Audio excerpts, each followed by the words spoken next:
Welcome in, everybody. This is your boy Travis and my beautiful bride, Bree. We are so grateful and thankful for you guys tuning in today. This will be the last episode of this series, My Name Is. And so we're just happy to do this and just glad that hopefully you've been getting something out of it. Yeah, definitely. And just, it's 2025. We're going to start, we're ending this, but it's just making us catapult into our next series, which you guys will find out soon. But this series has been really helpful. It's had a lot of different things going with it. We've heard from people that it's helped in different ways. So we're just excited to have you watching with us today and finishing out this series with us. Yeah. So we've been saying, and this whole My Name is like, who are we, right? And what's the Bible say about us? What God says about us? You okay? And so this is no different, right? This isn't any different. This is the last series of My Name Is, and we're going to jump right in. This one is called I Am Healed, right? And the scripture we're pulling from today is Isaiah 53:5. It's a very powerful one, obviously.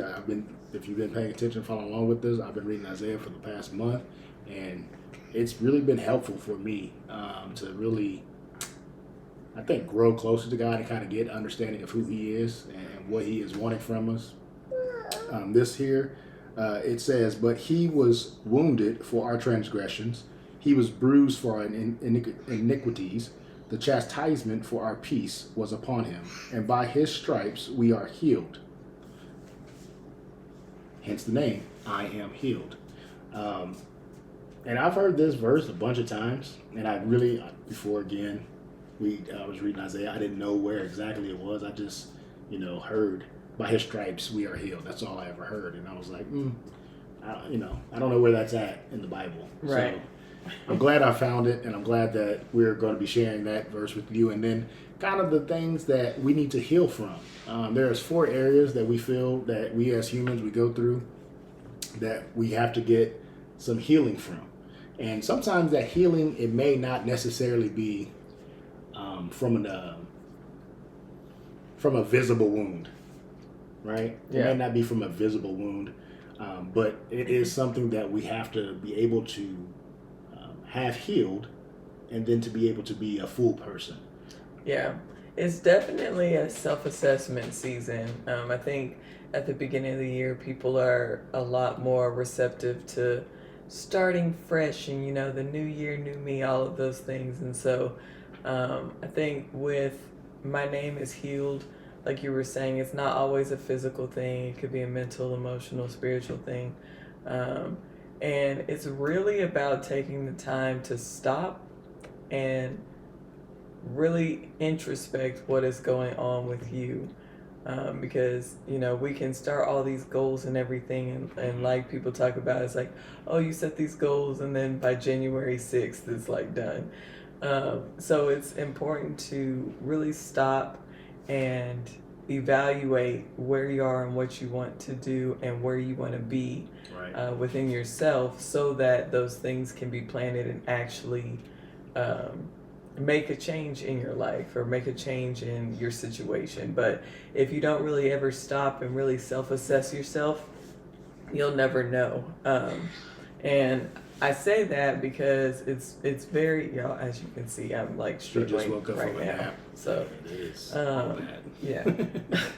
So like with having a new baby, when you take them to the doctors most of the time will give you paperwork, whatever, but they also give you paperwork for yourself, which I didn't know they did that until I had Robin here. But it's a self-assessment far as for postpartum depression, and it's questions asking you like, how often do you feel, negative about yourself, or how often are you enjoying the things that you enjoyed prior to having your baby, like different things like that. Yeah. And you would think like, okay, you should know, if you're sad or mad or anything, but sometimes you don't, because you're so busy with life and with a new baby and in what we're talking about, just circumstances of the seasons changing in life. Yeah. that you don't necessarily always recognize when, okay, I'm not good on the inside. And so that self-assessment for me made me stop and really think, because it's like, is it all the time that I don't feel good? Is it sometimes, or am I good? And so it makes you stop. And so today, that's kind of what we're doing. We're wanting you to stop, take that moment to really think and assess where you are in life, because like we said, God calls us to be healed. And that's not always just from sickness, far as diseases and cold, but that could be other types of healing too. Yeah, and there's a lot of dis-ease in life, Yeah. right? That, again, is not always just a common cold. But there is a saying that a couple of years ago when I went to People's Church in Oklahoma City that I got saying, hurt people, Mm-hmm. right? So if hurt people, don't you think that healed people will heal people? And that's the big thing for me, because it's like everywhere I go, I want to give off, I would say, a full person, Yeah. right?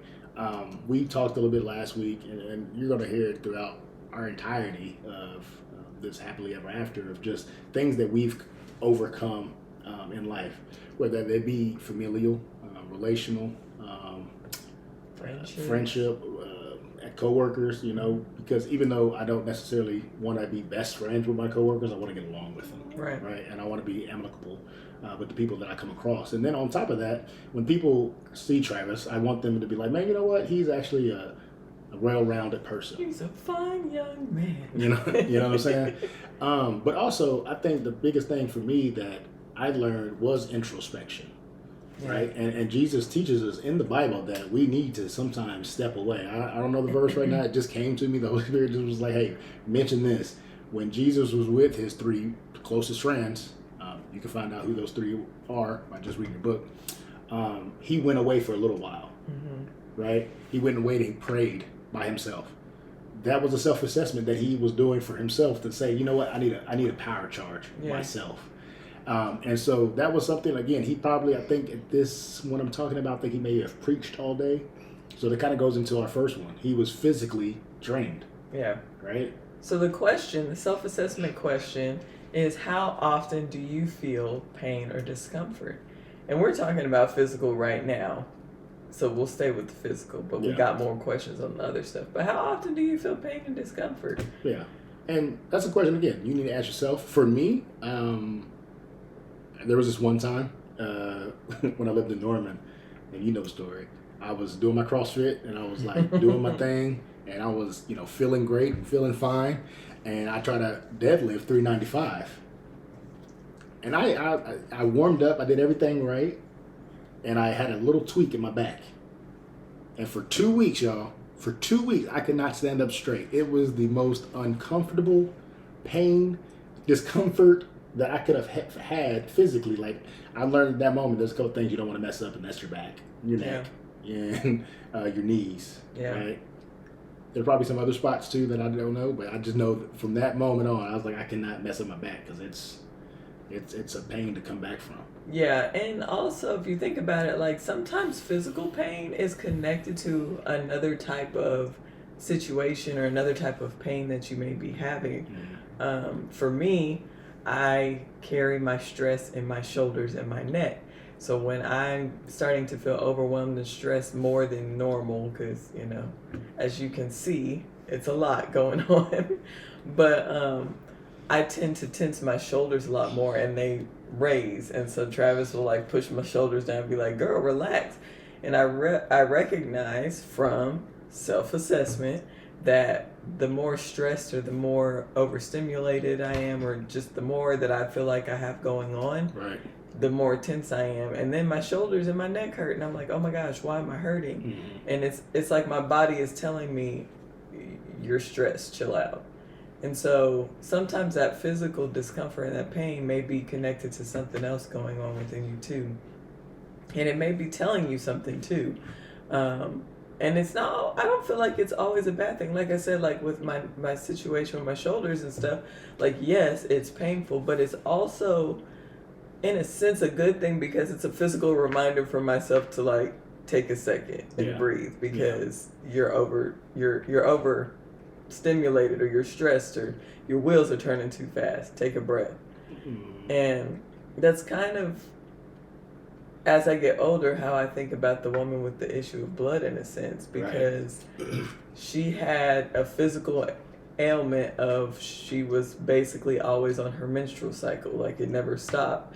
And back then you were considered unclean, so that meant when a woman was on their menstrual cycle, they had to be away from everybody until it was done. So if she's continuously doing that, that means she was never able to be around people, which then causes other issues. Yeah, and the thing that also, that you're like, man, okay, she was on the cycle for a while, right? And you're like, I'm sure this was her thought process. I'm not a female, so I really don't know, but I'm assuming that it was something like, okay, after the normal amount of time, you're like, okay, it's been a while. It should probably stop. Mm-hmm. After a week of it continuously going, she was like, okay, let me go see some physicians. Yeah. So let me go to the doctor. Multiple Let me go to, like, because this isn't normal. And then after a year, she was like, yo, this is crazy. Like, what's happening? This woman dealt with it for 12 years and nobody could figure out what was going on, right? So that brings me to, there are some times that we, on the earthly realm, we just don't know what to do. So we have to take it to our Father. We have to take it to Papa, Abba. You know what I'm saying? And let Him heal us. And this can be found in Mark 5:25 of the woman with the issue of blood. And she dealt with it for 12 years. For 12 years. I can't even, like... Yeah, I can't either. Like, that's just, like... For 7 me, days is for too me, much. it's like, what guy can, like, be like, oh, yeah, that's normal. No, it's not. You know what I'm saying? And she just knew that if I could just touch the hem of his robe, I will be healed. And that's this right now. This is the hem of his robe. These physical Bibles, or if you have your phone, just getting in your book. You know, and she knew that. She knew it in her heart of hearts, in her core, that if I could just touch it, then I'm gonna be healed. And so being able to have that type of faith is what I think we all would like to aspire to know that all I have to do is have a relationship with my Lord and Savior Jesus Christ. And these things, these ailments, these pains, these discomforts, they could be gone just like that. Right. You know, so that's something that for me as a male, I take in, and I'm just like, there's no way. I just don't, there's nothing else I can say about it. Like, there's just, I don't know. Yeah, I mean, yeah, just no. Just no. Just no. I would not. But, you know what I'm saying? We definitely want. Oh, well, I'm sorry to cut ahead. you off. But it also says a lot on her because us as people get so, like, discouraged when things don't go right for us.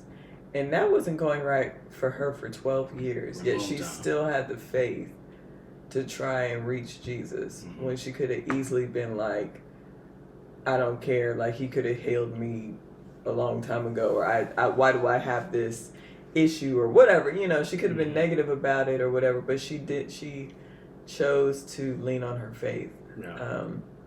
So I want to encourage people that are dealing with physical pain or discomfort or sickness, or have a family member that is, like, to have that faith that even though it may not look like there's any way that it's going to get better, there's always a way. So. Yeah.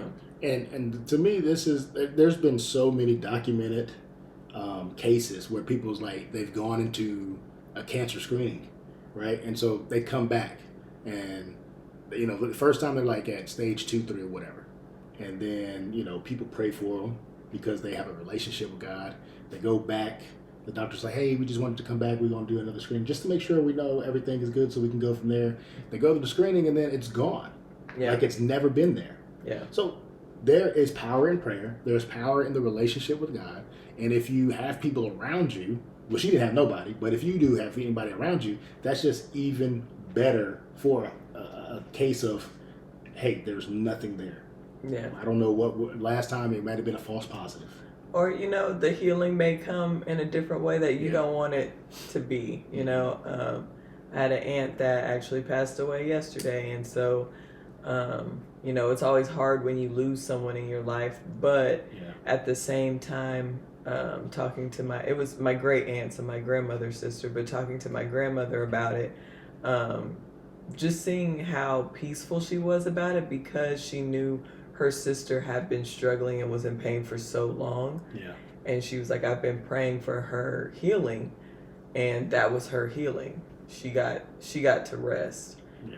And so when you look at it that way too, it's like sometimes it's not the way that we always want it, and not to go like in a sad way, but I just want, because sometimes people will be like, well, okay, yeah, some people get healed, but what if somebody, you know, passes on? Well, sometimes that may be their healing. Yeah. You know.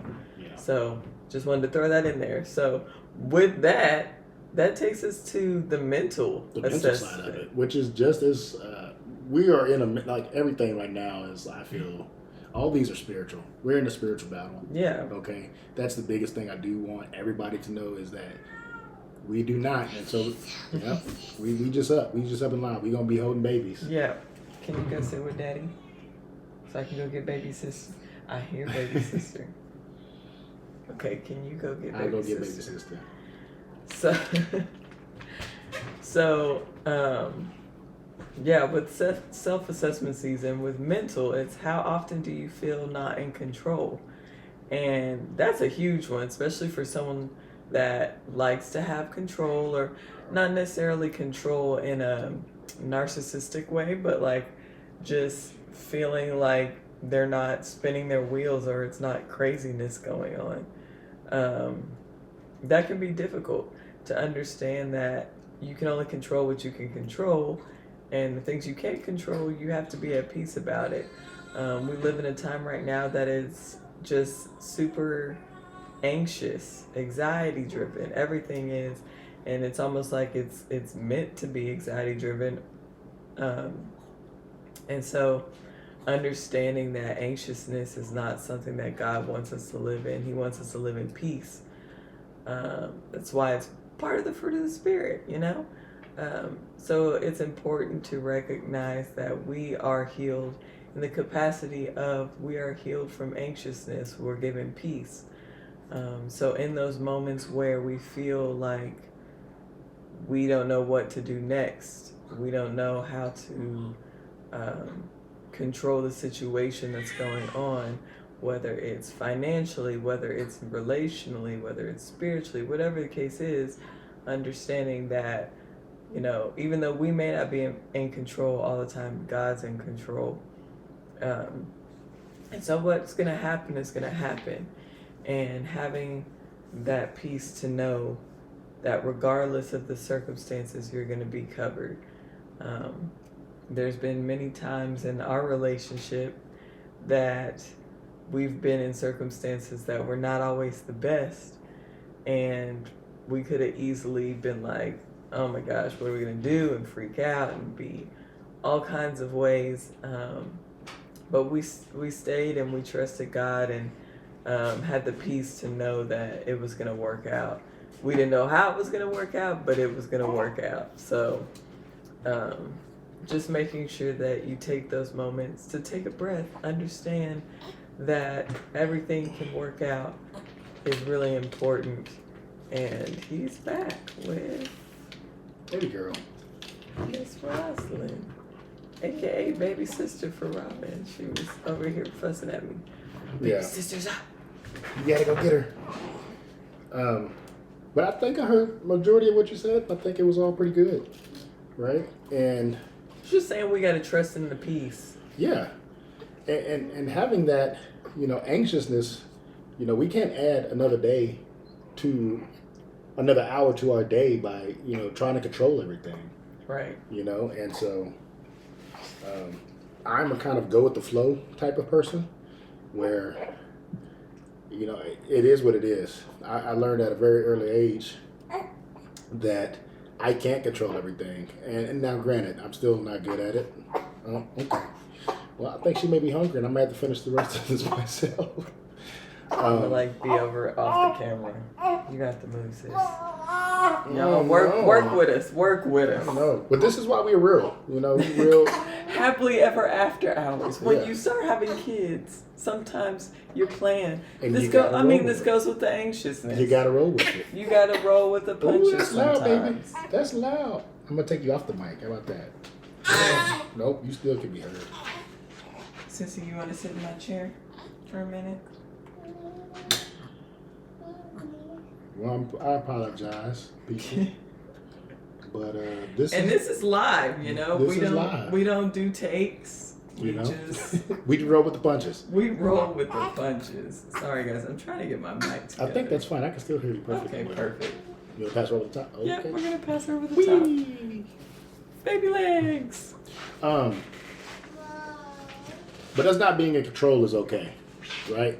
They're saying Jesus take the wheel, and everybody always says, "Hey, Jesus take the wheel," you know, because there are things that he can see. Like when you try to see up the street, he can see around the corner and down the block, right? And so, not being able to be in control for some people, and you know that are always wanting to be in control, it is a form of discomfort, like we talked about. Like, Yeah. I'm not comfortable with not having a say about this, that, and the other.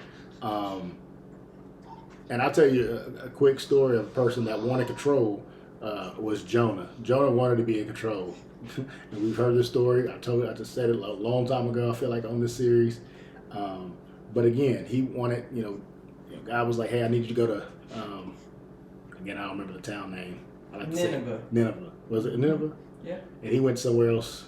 Yep, I forgot where he tried to go, but he was supposed to go to Nineveh, and he was like, "I'm not." Those people are going to bad. go. I'm not. Nineveh." Yeah, I'm not about to go over there. And so, he ran and did his own thing because he wanted to be in control. And then God was like, "You're not in control." Sent the whale, sent the big fish. Might have been the big fish to swallow him. So, just being able to let that go and let God control is a big thing. But again, I think another part that kind of goes with that mental, what goes into another part, is what Jonah did. He was too emotional about not going to Nineveh, right? And the question with this one is, how often do you really feel easily triggered by circumstances or by other people, right? Because we know the person closest to us are going to be able to trigger us a lot easier than some random Joe Blow. But nowadays, everybody's very emotional being on social media. And so, you can say, hey, I don't like collard greens. And then that starts up a whole argument about people that actually like collard greens. It's okay. If you don't like collard greens, don't jump into the conversation. And tell people why you don't like collard greens. Don't put no emotion towards something that you're not getting. But most of the time, there's a bunch of trolls. And people want to have a feeling of, what's that feeling of? Not entitlement, but I think a lot of people just want to be heard, and they don't know how to express it, so they just express it in a negative way. Because you look at most of the troll people on the internet are like unhappy about something. There's something that's not happy going on in the right path of their life that they feel that it should be. And I get that. Like, there's plenty of times in life where I'm like, man, this isn't going right, and I wish that X, Y, and Z would have happened, or I wish I would have chose this route or path, and it didn't go that way. Yeah, I think also it's interesting too, because even though we're talking about like the negative emotions, it could also be like positive emotions, but just the outcome is negative. So like, for instance, sometimes people get caught up in love, or people get caught up in being happy, quote unquote happy, and so it causes them to make bad decisions because they're searching for something. They're searching for that happiness. Yeah. And so it's like, happiness is not necessarily a negative thing, but it's causing negative outcome because they're focusing on that and making it an idol. Yeah, and when we are too emotional, we're going to possibly make bad decisions. Now, there are some good times when your emotions are good and you're like, you know what, I'm going to follow my emotion. I think everybody kind of does that. But most of the time, being too emotional can lead you to bad decisions, right? Right. We have David with Bathsheba, right? His emotion was lust. Like, he was very lustful. And as well as Samson. Samson was very lustful, right? It may have been a little bit of jealousy too with David. Could have been some because jealousy. He was like, I want her. Yeah. And That's kind of envy, though. oh yeah, I would say, mean, right? Same thing. Yeah, and then you have Cain. All right, everybody heard the story of Cain and Abel, where Cain was jealous of his brother, and unalived him with the rock. Then you have Peter, right? Peter was a little bit of, like I told you, I'm a little bit of Peter, right? But I do have my moments where Peter was just passionate. he was a passionate person, right? So he cut off the soldier's ear, right? But then at the same time, as he cut it off, God grabbed the ear, put it back on, and healed him. Right? Yeah. So that's also goes into the story. And then we have Job, right? So hold on before you go to Job. Okay. I like saying passionate because I think it covers the positive and negative. Mm-hmm. Because we could easily be like Peter had anger issues, but he wasn't. It was the anger that he felt was because he loved Jesus so much. Yeah. So it was like anger and love, and so that's where I get passionate from. Yeah. So if that's you, you're not an angry person. Yeah. You're passionate. That's very true. But then I also remember we was talking off camera that we was like saying it could have also been a little hint of fear. Yeah. Right? It could have been a hint of fear of not being in control, right? Again, mental, right? But then emotional, that fear kind of takes over sometimes, and it'll make you be irrational, Yeah. right? And so Postpartum. No, I'm just but that's fair. It goes all along. absolutely. Right. There's a story that I don't want to bring up too much about it, but in the early 2000s, there was a woman that lived in Houston. She had 3 children, and she probably was suffering from postpartum. And her husband wasn't home. I think he worked for NASA or something like that.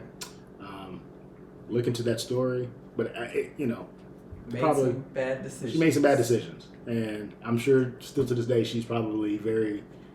She got to be haunted. Yeah, you know what I'm saying? So, but then on top of that, what I was saying, Job, he wasn't, he was calm throughout the entirety of his trials and tribulations that he went through. But the people around him was like, surely you did something wrong. His wife was also like, forsake him, forsake God. But Job was like, no, I don't know why this is happening, right? I don't know why, but I'm going to stay faithful, and I'm going to do my walk. And everybody around Job was telling him, because their emotions were invested into his story. You did something wrong. You had all these taken away. Your kids was taken away. But then he got, because of his faithfulness, right, he got 3 times as much back from the blessings of the Lord. Right. So, I think there's times where when we're tested and we're staying true to who we are, good things are going to happen. Yeah. But then, because it was a battle with Satan, it was a spiritual battle. As I mentioned earlier, we are in a battle, right? We're not fighting a battle of flesh. We're fighting a battle of principalities of the darkness. And so being able to have the sword of truth, which is your tongue, on your side, and being able to counteract all that is going on in this spiritual battle that we're having. Which also our question is, how often do you feel empty, right? Or how often do you feel spiritually ignored? Yeah. Right? There was a time in college I was spiritually empty. I wasn't reading my Bible. I wasn't talking about God. I wasn't in the FCA. That was a thing that I had talked about. I remember going out of high school that I wanted to join the FCA because I was very prominent in FCA in high school. But just like Jonah, I ran, right? Once I got out to Wyoming, I was just like, yo, I'm not doing any of that stuff.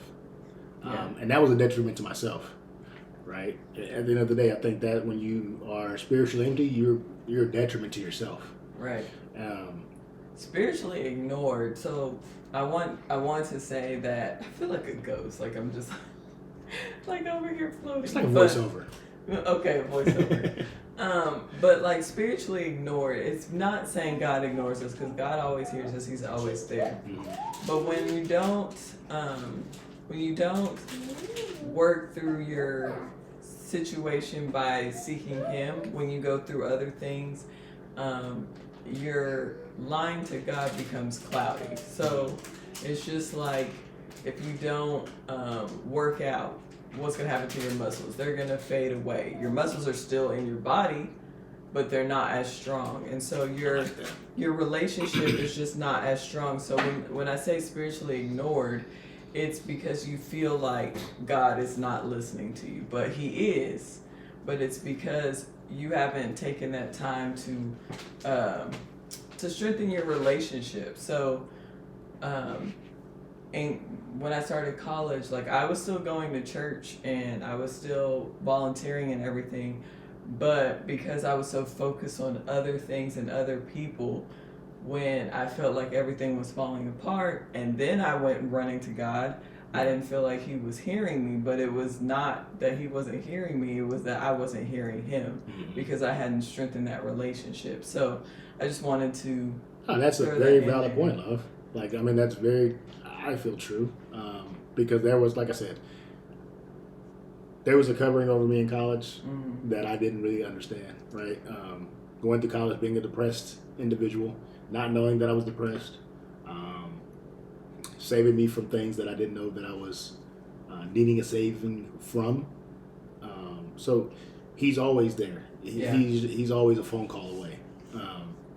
It's just, are you going to pick it up? You know, and a lot of us don't. You know, we want to have control over our lives. We want to feel that we're in control at all times, and we're not. You know, people are not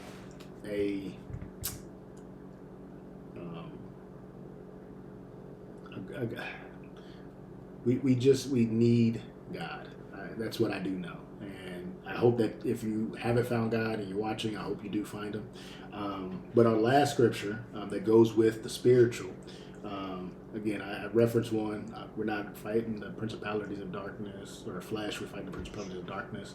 But this one is also a good one. It's out of Romans 7:14. It says, "For we know that the law is spiritual, but I am carnal, sold under sin. For what I am doing, I do not understand. For what I will to do, that I do not practice. But what I hate, that I do. If then I do what I will not, I agree with the law that it is good." And that's a lot, but what carnal means is just flesh. We are fleshly driven individuals. Yeah. And we want what the flesh wants. Even though we know that it's not good for us, we still want it. I know at 12 o'clock, these donuts is not good for my body, but I want them. Right. And I probably should stop eating at a certain time at night. For me, I stop usually around 8 o'clock. And then I fast until 11 or 12 the next day. Don't ask me when I finish eating, because... Right now, you can't. You got to constantly eat. Just for not only yourself, but as she stepped off camera, we breastfeed in this house. Because it's a lot of calories, y'all. It's a lot of calories. But, you know, also another thing that I didn't know coming up was about the gates. And I'm going to let my wife talk about this because she grew up in a house where they talked about the gates all the time. Shout out, Carla. And so I still test it a little bit, you know. I shouldn't. I understand that. But there are some things that I've given up. Like, I don't watch scary movies anymore. Like, I rarely watch, like, horror films anymore. I used to watch horror films when I was younger, before my wife. But she ruined it, no. But again, I didn't know. You know, but also for me, I guess this might be a form of wanting to be in control. I want to know what is happening. And if you know, you know. And if you don't, you can message me on Facebook about what I'm saying. But if you know, you know, right? But I need to know what's happening in a sense of the battles that we're going in. Right. So I watch it and I want to protect for my family because that is how we do it in this house. It's God, husband, woman, wife, children, right? And so I got to know what's happening so I can protect us. And that's how I feel. And so I can pray against it, right? But again, sorry. No, Talk about those no, gates, you're love. good. You're good. No, the gates is just like, just think of like a gate going into a home or an estate or something like that. What do gates do? They give you access or they keep you from access. Mhm. And so that's the same thing with us as people. Is we have gates on our bodies that we have to recognize who or what we're giving access to, Yeah. or who or what we don't need to give access to. Yeah. So, for instance, like your eyes, like he was talking about, certain things that you watch, they can have spiritual residue to it. I don't know what the word I want I'm to about to say. say that are ramifications. There either we way. go. So, like for instance, I don't watch scary movies, especially ones that have spirits in it, because I don't know why people don't think spirits can come through a screen. They're spirits, so Yeah. even if it's a movie, even if it's fake, there's I'm gonna ruin one for them about that in a second. I'm gonna ruin it Okay. for you. Satan is cunning.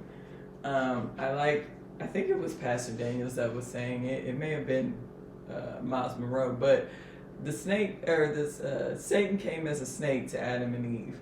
Now we think, oh, it's a snake. It's oh my gosh, but if you think about it, the snake was in a garden, which that's where garden snakes are. So it wasn't like it was in a weird place. So when you think about that with scary movies and those things where it's like, oh, these scary spirits come and they possess this house. Well, yeah, you're watching that movie in your house, so now what do you think is going to happen? Yeah. So it's important to be careful what you're watching and what you let your kids watch. Also, with another gate is your ears, so the things that you listen to.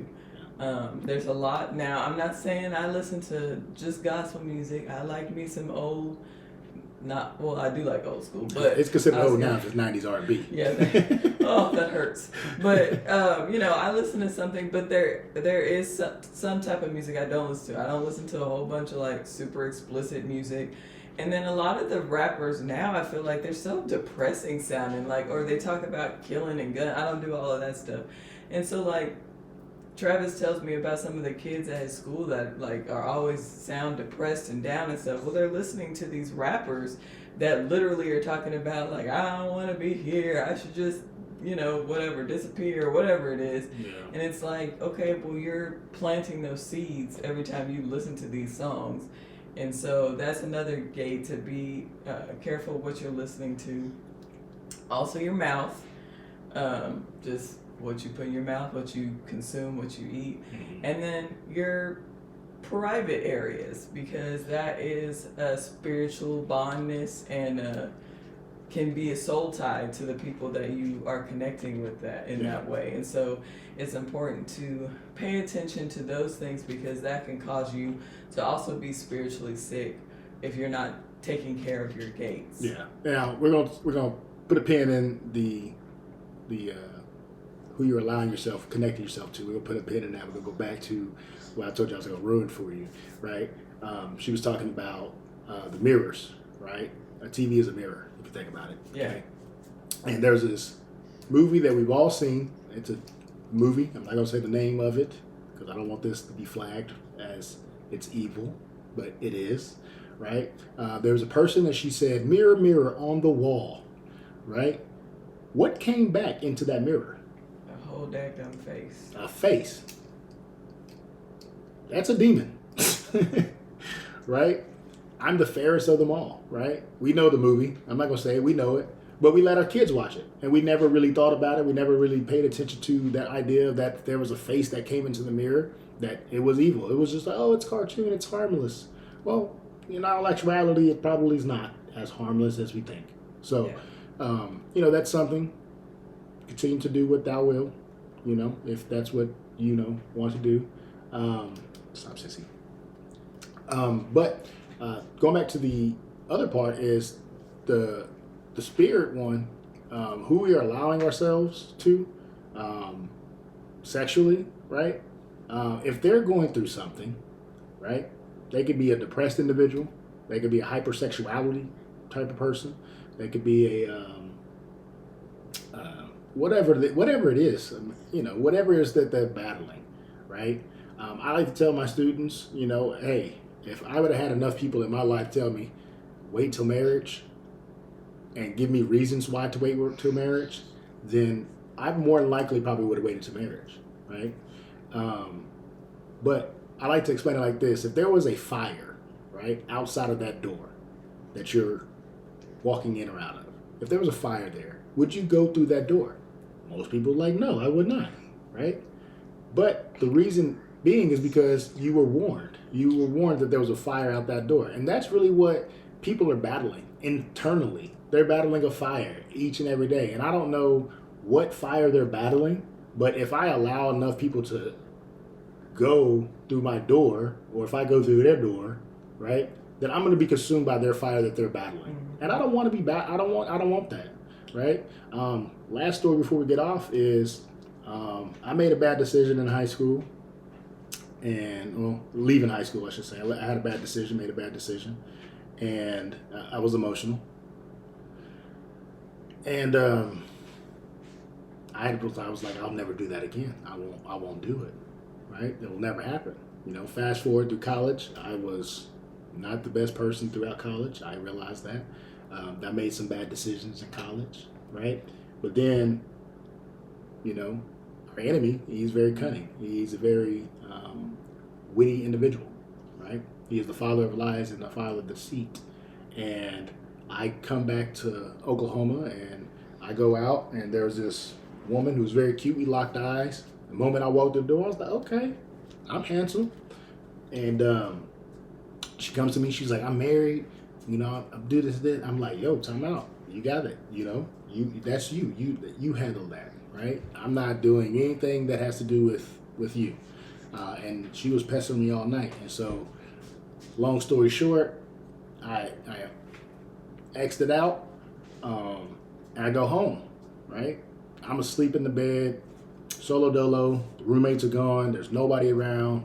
I'm about to get up. I feel the spirit push me back down. I'm freaking out, I'm like, yo, what is this? What's happening? I try to get up again. Push down. And I look, because I had a pillow over my eyes. And I look, and I see this shadowy black figure over the top of me. And for me, I know that was a entity, right? A bad entity. And so, we can say, we don't believe in this stuff, and that's fine. But it believes in you, right? It knows. It knows that God is real, right? So even the devils know his name, even the demons. And if you want to keep playing around and act like you don't know, I heard something that was great. The greatest story the greatest lie the devil has ever told is that he does not exist. He's real. He's as real as you and I. Okay? And I pray that this message resonates with you. I pray that you look and search for Jesus. Hope you have that self-assessment season for yourself, that you are able to say, you know what? There are some things that are not fully healed within me. Let me fix me. And I promise, if you fix you, then everything else will normally fall into line, right? I thank you for your time. I thank you for watching and listening to me and my beautiful bride. I'm still here, guys. And we really hope that this series has been a blessing to you, and that you've learned something from us here at Happily Ever After Hours. My name is Travis. My wife's name is Bree. We'll see you guys next week. Peace, love, and prosperity.